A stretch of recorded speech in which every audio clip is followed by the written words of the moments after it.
Amen. Daniel, le chapitre 10, avant-dernier dimanche pour cet enseignement. Daniel, chapitre 10, à partir du premier verset.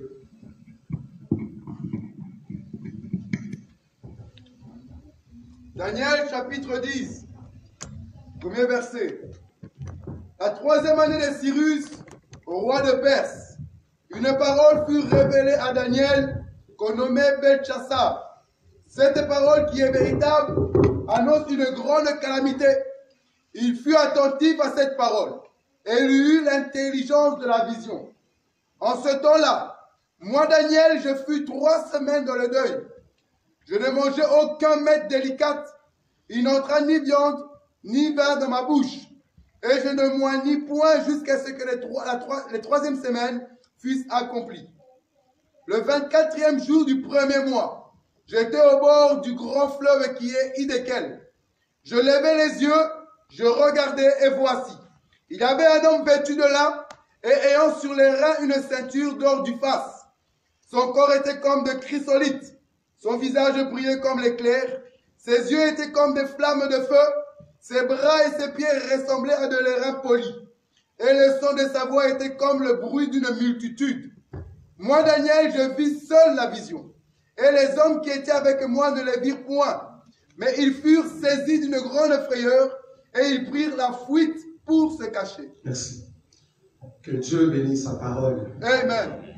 Comme vous le savez, nous sommes vers la fin, en tout cas, de ces grands enseignements, parce que le dimanche prochain, on aura plus de temps dans la prière. Donc, je vais juste exhorter les fils pour 5 minutes, mais nous aurons plus de temps dans la prière. Pour terminer, en fait, cette partie d'enseignement du deuil de Daniel. Le dimanche passé, on a essayé de montrer aux bien-aimés qu'une personne qui voulait passer par le deuil, deuil veut dire tuer au fait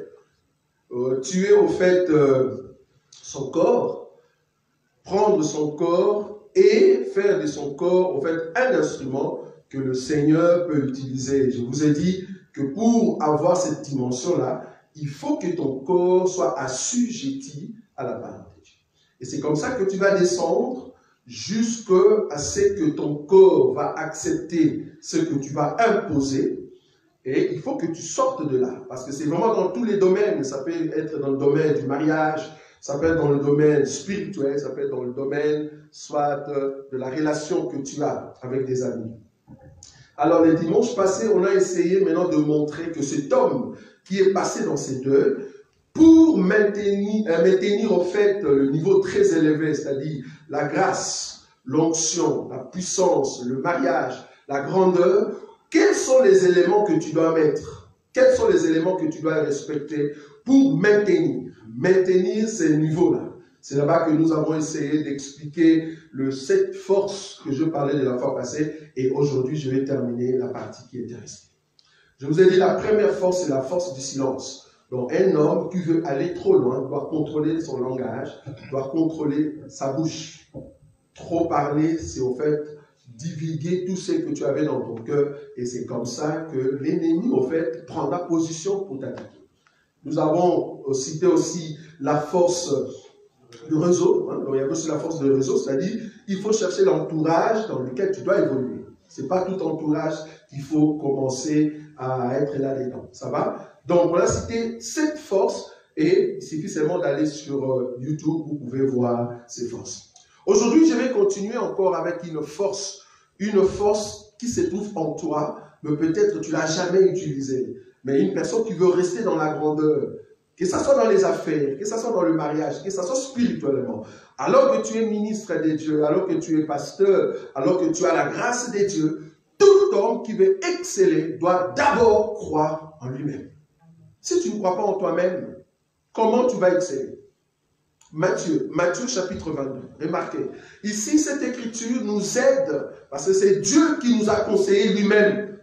C'est Dieu qui nous a montré parmi ses lois, en tout cas le 2, ou soit la seule loi à partir de Christ qui nous a été donnée, Matthieu chapitre 22, le verset 37 à 39. Écoutez bien.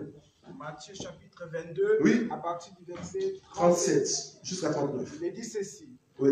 Jésus lui répondit, Tu aimeras le Seigneur ton Dieu de tout ton cœur, de toute ton âme et de toute ta pensée. C'est le premier et le plus grand commandement. Verset 39. Et voici le second qui lui est semblable. Tu aimeras ton prochain comme toi-même. Vous avez vu? Tu aimeras d'abord Dieu de toute ton âme, de toute ta force. Ça, c'est Dieu. Mais à part cet amour que tu donnes à Dieu, pour aimer ton prochain, d'abord, tu dois t'aimer toi-même. Donc, une personne qui ne s'aime pas, parce qu'on a vu des gens comme ça. Parce que Moïse, quand Dieu l'a rencontré, il mettait des barrages, en fait. Quand Dieu parlait avec lui, si vous regardez dans le livre, je crois, d'Exode, hein, c'est Exode chapitre 4. Moïse, on lui dit, ben, qu'est-ce que tu as entre les mains? Jette. Dieu voulait rassurer Moïse que tu es capable, en fait. Mais lui-même, après, il dit, ah Seigneur, moi je ne saurais pas, je n'ai pas le langage facile. Dieu va lui dire, mais qui a créé la bouche? N'est-ce pas moi? Moïse va dire, oui, c'est toi, tout ça. Mais non, je ne saurais pas. Jusqu'à ce que Dieu va lui dire, écoute, il y a Aaron qui est à côté de toi, il viendra, il va te secourir. Mais ce que je n'ai pas trop aimé chez Moïse, par rapport à notre enseignement, il a dit, je ne saurais pas envoyer d'autres personnes. Ça, cette parole-là, si tu veux aller loin, ne dis jamais ça. Si tu veux réussir, que ce soit dans le ministère, il faut toujours croire en toi-même. Même au boulot, si tu sais que tu es capable de faire la chose, dis oui, je le ferai. Parce qu'il y a d'autres personnes qui hésitent des fois. Dans la vie, il ne faut pas hésiter, il faut croire en toi-même. Il y a une différence entre croire en soi et avoir de l'estime de soi. C'est différent. Croire en soi, ça veut dire j'ai confiance en moi-même. Mais avoir de l'estime, c'est-à-dire tu t'estimes que c'est la seule personne. Non, ça c'est mauvais. Parce qu'en réalité, bien que tu crois en toi-même, mais tu as besoin quand même des conseils. Tu as besoin des conseils des gens. Surtout ceux qui ont déjà eu l'expérience. J'étais étonné de voir qu'une personne qui veut exceller dans le mariage, mais qui a par exemple des amis qui sont des célibataires. Ça va pas, tu ne vas pas exceller. Une femme mariée qui a besoin d'exceller, qui veut savoir comment on peut vivre dans le mariage, si tu veux exceller, il faut utiliser ce qu'on a dit la fois passée, le réseau. Le réseau doit être un réseau de femmes mariées. Donc, tu ne peux pas exceller dans le mariage si seulement tu ne vis qu'avec des célibataires. Parce qu'une célibataire ne connaît pas les réalités du mariage. Vous voyez? Un homme de Dieu qui ne vit qu'avec de gens normaux, c'est-à-dire de frères, ou soit de personnes qui sont en dehors de l'église, si tu veux aller trop loin dans les choses de Dieu, commence à fréquenter les ministres. C'est comme ça que tu sauras comment mettre ton ministère au fait en valeur. Donc cette confiance-là, il faut que tu sois sûr que tu peux. Parce que si tu n'es pas sûr, tu ne sauras pas avancer. C'est comme quelqu'un qui sait sauter, mais voilà, il s'est dit, je ne suis pas capable. Or, pour aller atteindre ce qu'on appelle confiance de soi, il te faut une force spirituelle. C'est ce que je vais toucher après. Et c'est par cette force spirituelle, ça va t'aider de maintenir, que ce soit l'argent. Parce que ici, nous parlons de la grandeur. Je suis dans la grandeur ici. Je ne suis plus dans le deuil. Je suis déjà sorti. Je veux maintenant maintenir un niveau très élevé. Parce qu'on ne peut pas être là tout le temps bleu. Non. Avec Christ, nous marchons avec lui parce que j'ai confiance en Dieu et en moi-même. Donc, je marche avec le Seigneur dans la grandeur. Quand je dis grandeur ici, ce n'est pas être riche. Non. En tout cas, riche par rapport à la parole, oui. Grandeur ici ne veut pas dire j'ai plusieurs voitures. Ce n'est pas ce que je dis ici. Être bien. Bien dans sa vie. Pas une personne qui pleure tout le temps. Parce qu'il y a des gens, tu es à l'église, mais tu pleures tout le temps. Ça ne va pas. Est-ce que quelque part tu es passé par les deux? Est-ce que tu es déjà sorti? Si tu n'es pas encore sorti, je te donne ici le secret. Quand tu vas atteindre les niveaux très élevés, comment maintenir maintenant cette force-là? Deuxième élément aujourd'hui. Deuxième élément, tant bien que mal, tu es obligé, alors obligé de terminer la course. Yes. Tant bien que mal. Amen. Un enfant de Dieu qui commence une chose, si tu ne vois pas encore le résultat, n'abandonne pas. Amen. Si tu veux réussir dans ta vie, si tu sais, tu te dis, tu te donnes un projet. J'ai un projet, je veux construire la maison. Mais comment construire? C'est ce qu'on a dit la fois passée, il faut t'informer. Tu t'informes et tu te formes. Après la formation, maintenant il faut mettre l'argent sur la table. Il faut avoir la discipline, c'est ce qu'on a dit la fois passée. Et après la discipline, vouloir ou pas, quand tu commences à construire une maison, va jusqu'au bout. J'ai vu des gens qui ont construit la maison, arrivant au niveau de ceinture, c'est fini. Ça fait déjà 5 ans, tu ne touches plus à cette maison-là. Mais qu'est-ce que tu attends? Quand tu commences une course, une bonne affaire, quand tu commences à atteindre, tu veux atteindre les niveaux très élevés, que ce soit dans le ministère, tu veux que Dieu fasse des grandes choses avec toi, va jusqu'au bout. J'ai vu même des gens qui entrent en jeûne, ils disent je vais entrer en jeûne de 3 semaines ou concentration. 3 semaines, soit 1 mois, même 6 mois, et puis au milieu de quelques mois, et puis la personne arrête. Là, on comprend que la décision que tu avais prise au départ, ce n'était pas une décision juste. C'est ce qu'on a dit la fois passée. Quand tu veux faire quelque chose, assieds-toi, calcule, et vas-y. Et c'est comme ça que tu vas réussir dans la vie. Il y a beaucoup, ils font des choses à la hâte. Et c'est comme ça que vous ne terminez pas la chose. Or, toute vision que Dieu te donne, toute capacité, que ce soit la prière, que ce soit dans les affaires, tu dois terminer ce projet-là. Parce que c'est pour ton bien. Parce que ces erreurs, nous, on l'a eu au niveau des études. On commence bien les études et après tu arrêtes. Soi-disant, c'est difficile d'aller à l'école tout le temps et tu arrêtes. Et puis tu te rends compte qu'après 10 ans, tu pouvais terminer les études. Tu vois, tu as pris des retards pour rien. Donc à un moment, quand tu prends la décision, va jusqu'au bout. Or, en cela, ça démontre ce qu'on appelle la persévérance. La Bible nous parle de la persévérance, c'est-à-dire une personne qui entre dans une histoire et y demeure. Jusqu'à la fin. Tu dois demeurer là-bas jusqu'à ce que tu aies le résultat. Et étant donné qu'il n'y a pas de résultat, n'arrête pas. N'arrête pas. Il y a la persévérance. Évitez tout conseil qui t'empêche d'atteindre le niveau voulu. C'est-à-dire atteindre le but. Parce qu'il faut essayer de fuir cette personne-là.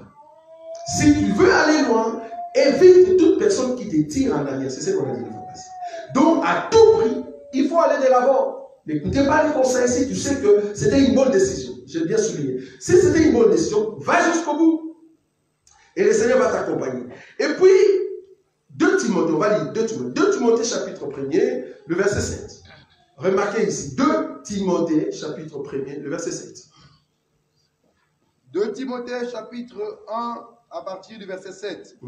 Car ce n'est pas un esprit de timidité que Dieu nous a donné, oui, mais un esprit de force, d'amour et de sagesse. Vous avez vu ça? Dieu nous a donné un esprit d'amour, de sagesse et de force, pas un esprit de timidité. Une personne qui veut arriver à la fin de sa course, cette personne-là doit à tout prix changer ce qu'on appelle ton esprit. L'esprit que Dieu nous a donné, il veut nous ramener loin. C'est l'esprit de courage, l'esprit d'atteindre des grandes choses. C'est à toi de prendre cet esprit-là et commencer la course. Tu te dis, je veux arriver. Mais une personne qui ne sait pas comment il va commencer, comment il va arriver. C'est parce que au niveau de son esprit, il n'a pas encore travaillé ce qu'il doit mettre en place. Je vous avais dit, cette façon de présenter les choses, c'est ce qu'on appelle du coaching. Parce que je vais commencer à les donner chaque mardi, chaque soir. Parce que j'ai compris qu'on a besoin de soutenir nos jeunes frères, des bien-aimés qui font des affaires et qui sont dans les ministères. C'est très important. Une personne qui veut avoir des grandes choses, la première des choses, tu dois aussi changer ton état d'esprit. Enlever tout ce qui est timide. Prends le courage. C'est ce qu'on a dit, il faut oser mettre debout et aller jusqu'au fond. On a même touché la fois passée la force de se lever le matin. Vous voyez? Une personne qui se lève le matin, c'est parce que tu as un objectif. C'est parce que tu as un objectif. Si tu n'as pas d'objectif, tu ne vas rien atteindre. Tu ne vas pas atteindre ton but. Vous voyez? Donc ici, tu es obligé de changer ton esprit. C'est très important. Un autre élément, il faut être capable de préparer dans ton cœur que la chute peut venir. C'est-à-dire, comme on dit, un minimum de pourcentage de doute. Ça va? C'est quand même très important dans la vie, parce que si tu es trop optimiste, c'est pas bon. Alors, il faut être capable de te préparer spirituellement, que s'il arrivait que je chutais, je saurais au fait recommencer. Vous voyez? Être capable de recommencer quand tu chutes.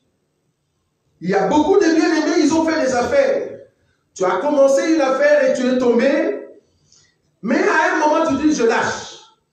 Vous voyez? Non, si c'était par chute, là je peux parler par rapport à la foi ou par rapport à votre argent ou affaire. Vous avez chuté, ou soit vous avez eu un coup, ou peut-être qu'on vous a volé, mais ne baisse pas le bras en fait.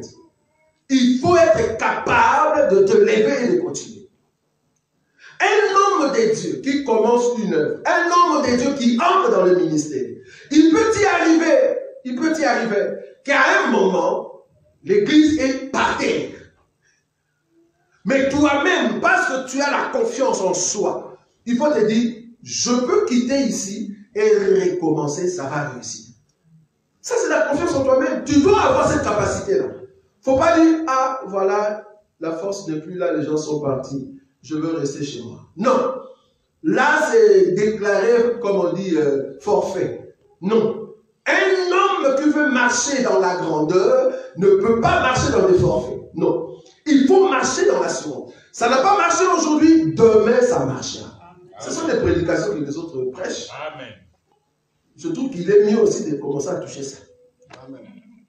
On ne va pas rester seulement dans l'explication de crocodile. À un moment, on doit commencer à toucher ces choses-là pour vous donner aussi la force, je trouve. Amen. Tu dois être capable que la fête que je fais maintenant avec 5 000, 10, 15, 20 000, 50 000 euros, ça n'a pas marché. L'argent est tombé par terre. Tu es un homme, tu as les deux mains, tu as le pied. Lève-toi, continue. Il ne faut pas abandonner. Un homme qui abandonne, c'est un homme qui déclare forfait. Or, si tu veux atteindre la grandeur, la chute viendra. De coups viendront. Parce que tu peux placer une somme d'argent et après, tu ne vois pas le résultat. Mais il faut être capable en toi-même pour dire, je peux recommencer. Et ça va réussir. Même dans les ministères, ça va réussir. Parce que dans les ministères, il y a beaucoup de coups, les démons. Ça, je te dis, deux fois quand tu nous vois s'élever devant vous, on se dit, l'œuvre en réalité, ce n'est pas pour nous. L'œuvre, c'est pour Dieu. Donc, je me retrouve comme étant un instrument seulement. Je dis, bon, ok, si Dieu t'avait donné dans les 50, 80 personnes, alors que quelque part où tu viens, tu étais dans les 500, mais après tu descends dans les 80, et tu redescends encore dans les 10, à un moment, il faut être capable, tu te dis, c'est pas mon œuvre, c'est pour Dieu. Si tu j'aime beaucoup la présence, le langage de Jésus. Les 5 000 sont venus, waouh, quelle église! 5 000 hommes, sans compter les femmes. Donc, s'il y avait des hommes avec plusieurs femmes, vous comprenez que c'était une grande église. Sans compter les femmes et les enfants. Bon, les enfants, peut-être qu'il y avait aussi les enfants de 18 ans. Vous voyez? Donc, c'était une grande église. Mais qu'est-ce que Jésus va leur dire? Quand il a prononcé la parole, que ceci est ma chair, le pain que je vous donne, c'est ma chair, et l'eau en question, c'est mon sang, l'église de 5 000 hommes est partie. Il est resté avec une église de 12. L'église de 12 était là, et lui-même, il a dit, mais vous autres, qu'est-ce que vous attendez? Suivez ces gens-là. Donc Jésus était capable de terminer toute une église, et il était capable, il sait très bien qu'il peut récupérer après. Cette capacité-là, c'est en tout homme. Amen. Tu es capable de tomber par terre, mais dis-toi que je peux me lever. Sinon, tu vas mourir pour rien. Demande la plupart des personnes qui ont des AVC. Ce sont des gens qui ont eu des coups dans la vie et ils considèrent le coup plus grand que lui-même. Là, du coup, tu seras frappé d'AVC. Mais quand tu tombes, tu avais 100 000 euros. Boum! Bon, là aussi, je dis parce que je n'ai pas encore mes seins. C'est facile de dire ça. 100 000 euros et puis tu tombes à terre. Sois courageux de te relever. Tu avais une maison que tu as construite terriblement au Congo, mais la pluie a fait que la maison est brisée à fond. Mais il faut être capable en toi-même de se dire, je peux encore recommencer, étant donné que je vis encore. Vous voyez? Parce que la Bible dit, je crois, une écriture où on parle de chien qui a de l'espérance. Voilà. Un chien vivant vaut mieux qu'un lion mort. Un chien vivant a de l'espérance plus qu'un chien mort, c'est ça, non? Vaut mieux qu'un lion mort. Vaut mieux. Il y a des espérances qui vivent car Un mort. Voilà, parce que le chien est encore vivant. Voilà. Bien qu'il n'est pas fort comme un lion. Voilà. Parce que si la maison tombe par terre, mais comme tu es encore un chien, continue encore à aboyer, frère. Exact. Aboie encore. Amen. Et plus tu aboies, même le voleur va dire, je ne viens pas. Et peut-être tu ne sais pas, Dieu va permettre que ta façon d'aboyer, parce que c'est trop petit, parce que tu as souffert, Dieu va te donner un micro. Voilà. Avec basse la fois. Ça change, ça sonne très fort. Parce qu'il faut toujours comprendre que dans les choses, si tu veux atteindre la grandeur, il n'y a pas toujours que de réussite. Il faut te préparer mentalement. Dans ton esprit, il y aura toujours des chutes. Oh, mais le problème, ce n'est pas la chute qui vient. Le problème, c'est quand la chute arrive, qu'est-ce que je dois faire? Il faut être capable de te relever. Tu vois, de continuer la marche. Et c'est comme ça que tu sais la foi. Donc, tu peux avoir la chute au niveau de la foi. On peut te voler. Soit, on peut même te bien, hein, parce qu'on a même écouté une histoire bien aimée. Il a rempli tout un camion. C'est-à-dire, il s'est donné dans cette affaire-là. Et qu'est-ce qu'il a fait? Il a rempli son camion, rempli alors. Et puis, du coup, on a amené, je crois, en Angola pour qu'on vende des choses. Mais malheureusement, il y a eu la pluie. Et tout ce qui était à l'intérieur est arrivé complètement. Vous voyez? Il a misé combien? Ou elle a misé combien? Donc, du coup, mais cette femme, aujourd'hui, s'est relevée. Elle fait maintenant d'autres affaires, plus que ce qui était perdu. Pourquoi? Parce que c'est dit en elle-même, je peux encore me lever et continuer. Cette pensée-là, nous sommes soutenus par Dieu. C'est Dieu qui peut nous soutenir pour dire, je veux continuer. Même quand tu envoies l'argent au Congo, même quand tu envoies l'argent au Congo et qu'on te bouffe cette somme, du moins Dieu t'a aidé parce que la personne auprès de qui tu avais envoyé l'argent, tu sais maintenant que ce n'est pas une bonne personne. Dis merci Seigneur, parce que j'ai compris que là où j'ai envoyé l'argent, ce n'était pas un bon terrain. Maintenant, je peux encore répondre, mais ça ne sera pas avec telle personne. Donc, il faut être capable de répondre. Un autre élément secret, ça c'est le secret qui est au-dessus de tout le secret. Vouloir ou pas. Si tu veux maintenir la grandeur, il faut respecter Genèse chapitre 8, le verset 22. Genèse chapitre 8, le verset 22. Genèse chapitre 8, verset 22. Tant que la terre subsistera, les semailles et la moisson, le froid et la chaleur, l'été et l'hiver, le jour et la nuit ne cesseront point. La première partie. Tant que la terre subsistera, Après, les semailles et la moisson. est-ce que vous avez vu ça? Étant donné que la terre est toujours là, je vais encore bien arranger ça. Étant donné que l'argent existe encore, étant donné qu'il y a encore l'eau, étant donné qu'il y a encore des écoles, il y a encore des travails, étant donné que les hommes évoluent, vouloir ou pas, s'aimer et moissonner sera toujours là. Amen. Voilà. C'est le principe que les blancs comprennent.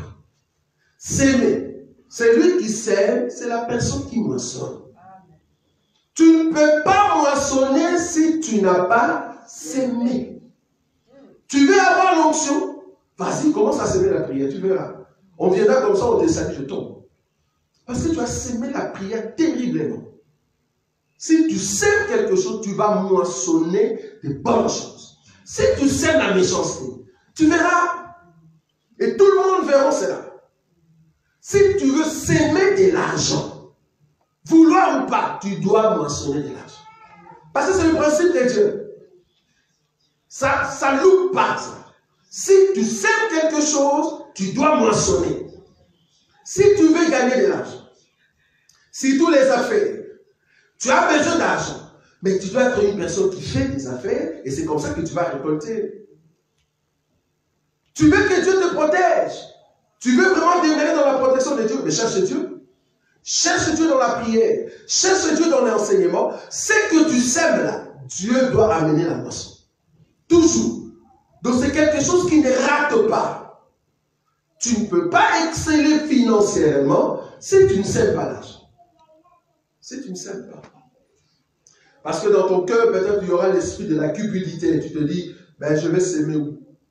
Une personne qui ne sait pas s'aimer de l'argent, alors tu vas dissiper de l'argent. C'est différent de s'aimer et de dissiper. Dissiper veut dire, tu as l'argent, tu ne s'aimes pas, mais qu'est-ce que tu fais? Tu donnes aux gens. Tu vois? Tu donnes aux gens, mais en réalité, tu ne s'aimes pas. Quand je parle de s'aimer ici, je vois plutôt dans le cadre, ça peut être dans le cadre de l'église, c'est-à-dire participer dans l'œuvre du Seigneur, mais dans le cadre des affaires, ici, je vois plutôt, tu crées quelque chose, tu mets ton argent, tu attends à ce que cet argent donne de la production. Vous voyez? Parce qu'il y a, bon, c'est vrai, il y a quelqu'un qui a dit, tout homme peut être entrepreneur. Je me suis dit, oui, c'est bien, mais avant de commencer quand même une chose, il nous faut un fonds. Il nous faut de l'argent. Ça, c'est un. Et deuxièmement, il faut avoir, en fait, le projet en question. Si tu n'as pas de projet. C'est bien de travailler, c'est bien d'être salarié, mais est-ce que tu as des projets pour ce travail-là? Sinon, tu vas travailler, et à la fin, tu as la pension, mais en réalité, tu n'as rien fait. Donc, tu peux arriver à 65 ans, mais tu n'as rien fait. Alors que tu as travaillé pendant 45 ans, par exemple.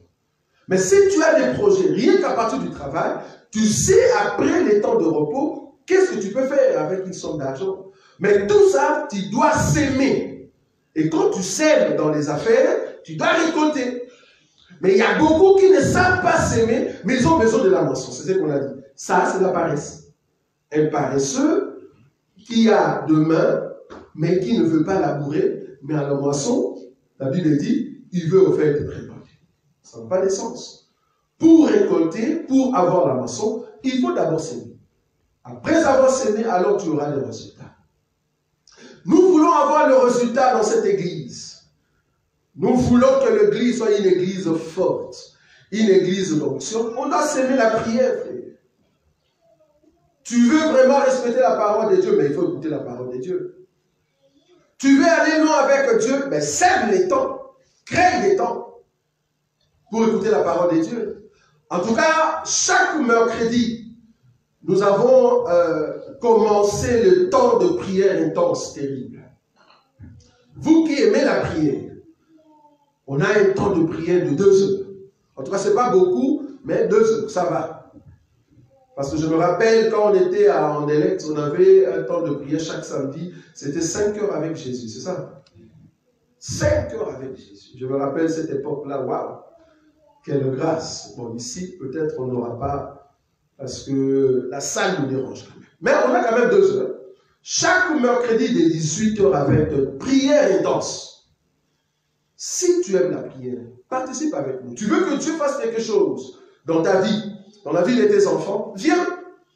Viens assister avec nous et tu verras comment Dieu va changer les choses. C'est très important. Tu veux connaître la parole de Dieu, ben, crée des temps pour écouter la parole. Celui qui ne sème pas ne peut pas moissonner. C'est seulement ceux qui ont sémé, ceux qui ont mis leur temps, ils ont créé des temps, des moments, des sacrifices. C'est comme ça que tu auras le résultat. Le résultat ne vient pas alors que tu n'avais pas commencé quelque chose. C'est très important. La dernière chose, c'est de se recommander à Dieu. Quelqu'un qui est déjà dans les hauteurs, tu es déjà au-dessus de toutes choses. Tu es déjà grand. Dieu t'a élevé parce que tu viens du deuil et que tu veux maintenant voir la grandeur de Dieu. Comme Daniel, la Bible dit, quand il est sorti de deuil, c'est là-bas que la vision est venue. Mais pendant le deuil, non. Dieu voulait qu'il puisse d'abord passer dans cette souffrance-là. C'est à la fin, dans le 24e jour, c'est ça, je suis sûr. Dans le 24e jour, c'est là-bas que la visitation est venue. Donc, tu ne peux pas voir la visitation de Dieu, toi qui es sorti du deuil, si tu ne te recommandes pas à Dieu. Tout ce que tu fais, nous qui sommes chrétiens, tous nos projets, il faut laisser ça entre les mains du Seigneur. Un enfant de Dieu qui fait des affaires, avant de faire cette affaire, tu n'as pas associé Dieu. Vouloir ou pas, le diable viendra quelque part pour commencer à se tirer. Il va créer des trous entre tes mains. Il va créer des trous dans des sacs, sans le savoir. Enfin, je parle ici spirituellement, vous comprenez, hein? Donc, tu vas commencer à gaspiller ton argent pour rien. Ou soit, on va commencer à te voler. Ou soit, il y aura des arnaqueurs qui vont venir auprès de toi. Tu penses que c'est bon. et tu acceptes, et puis du coup, il y a 15 000 qui est parti. Donc, facilement, tu peux avoir de l'argent, c'est bien, mais il n'y aura pas de bons résultats. Pourquoi? Parce que tu n'as pas recommandé tes projets entre les mains du Seigneur. Que ce soit tes enfants, que ce soit les affaires que tu fais, il faut associer Dieu. Toute personne qui n'associe pas Dieu dans ses affaires, vouloir ou pas, tu tomberas. Tu tomberas. Quand je parle ici d'associer Dieu, il y a ce qu'on appelle de signe de reconnaître que Dieu est notre partenaire. Je crois qu'il y a une écriture qui nous dit que nous sommes ouvriers avec Christ. Je ne sais pas si vous voyez cette écriture. Amen. Quand on dit que nous sommes ouvriers avec Christ, c'est-à-dire nous sommes des partenaires, des collègues. Jésus est notre collègue dans tout ce que nous faisons. Maintenant, lui, il va faire sa part de te protéger, tes biens, ton argent, pour que ça ne tombe pas. Qu'est-ce que toi, tu fais? Qu'est-ce que toi, tu fais? Il y a de bien-aimés, j'ai vu de bien-aimés qui ont commencé une affaire avec 10 000 euros. L'affaire est vraiment à progresser jusqu'à 50, mais cette personne n'a jamais pensé donner à Dieu. Et des 50 000, ça commence à descendre jusqu'à ce qu'aujourd'hui, la personne n'a plus l'argent. Mais je me veux te dire, toute personne qui se recommande à Dieu et que Dieu est ton partenaire, Dieu lui-même fera de sorte que le vent qui va venir pour soutirer ton argent, que cela n'arrive pas. Même quand tu dors. Parce qu'il y aura toujours la protection de Dieu sur toi. Vous voyez? On peut être chrétien, on peut être ministre, mais si tu ne sais pas recommander tes affaires entre les mains de Dieu, Dieu se dit, mais il ne m'a pas associé. Je ne suis pas associé avec cette personne. On n'a pas signé un contrat d'association. Donc du coup, tout ce que tu fais, tu le fais seul. Tu veux aller trop loin avec tes affaires, tu veux aller trop loin avec la vie ministérielle, tu veux aller trop loin avec la vie de la chrétienté, associe Dieu dans tout ce que tu fais. Et tu verras le résultat. Je crois qu'il y a une écriture qui dit, recommande ton sort à l'Éternel et il agira. L'action viendra parce que tu t'es recommandé. Comment Dieu va agir dans ta vie alors que tu ne t'es pas recommandé à Dieu? Nous devons, étant enfants de Dieu, nous recommander au Seigneur. Amen. Amen. Un conseil, parce que je voulais donner à cette église, les élus de Bruxelles. Vous savez, nous sommes une église qui prêche, au fait, le respect de l'enseignement. C'est bien, j'aime ça, moi aussi je préfère ça. Et nous sommes une église qui aime aussi la prière. C'est pour ça que nous avons créé des temps de prière. C'est bien. Mais ces derniers temps, en tout cas ça fait un bon moment, je ne sais pas si vous avez remarqué, il y a une écriture qui dit dans la Bible, parce que bien le dimanche prochain, comme je vais vous exhorter pour la prière et nous allons entrer intensement dans la prière. Ça sera un moment de délivrance. Comme aujourd'hui c'est presque la dernière partie de cet enseignement, je voulais profiter quand même de dire quelque chose qui me monte à cœur. Je voulais dire ceci. Nous sommes une église qui aime l'enseignement, une église qui, au fait, aime aussi la prière. Mais nous avons remarqué quand même que notre église, nous n'avons pas cette habitude d'encourager les gens. Vous voyez, quand quelqu'un fait quelque chose de bien, il faut l'encourager. Il y a un problème. Donc, il y a ce qu'on appelle l'encouragement. Quand on fait quelque chose de bien, il faut au fait encourager. Ça va? Il faut vraiment encourager. Il y a un souci? Ah, ok. Ah, c'est le truc ici. Ah, ok. Ah, tu voulais? Ah, c'est bon. Donc, il faut savoir encourager les gens. Par exemple, si nous sommes de gens qui aiment la prière, je ne sais pas si vous vous rappelez qu'on a eu des moments, comme je dis, à Anderlecht, de prière de 5 heures, tout ça le samedi, et il y avait quand même de bien-aimés qui venaient. Maintenant, si vous ne savez pas nous encourager, c'est-à-dire lors de nos prières, le mercredi, si vous ne savez pas venir, vous ne nous encouragez pas. On a besoin de votre présence. Vous ne pouvez pas être seulement une personne qui vient que le dimanche. Non, ça ne va pas. On a besoin que le vendredi, quand on donne des enseignements, vous avez aussi besoin de cela, que ces enseignements, vous puissiez aussi le prêcher. Venez, il faut nous encourager. Donc quand on vient le mercredi, venez nous soutenir dans la prière. Quand on vient le vendredi, venez nous soutenir. Ne restez pas seulement dans vos occupations. Nous tous, en tout cas, nous avons des occupations.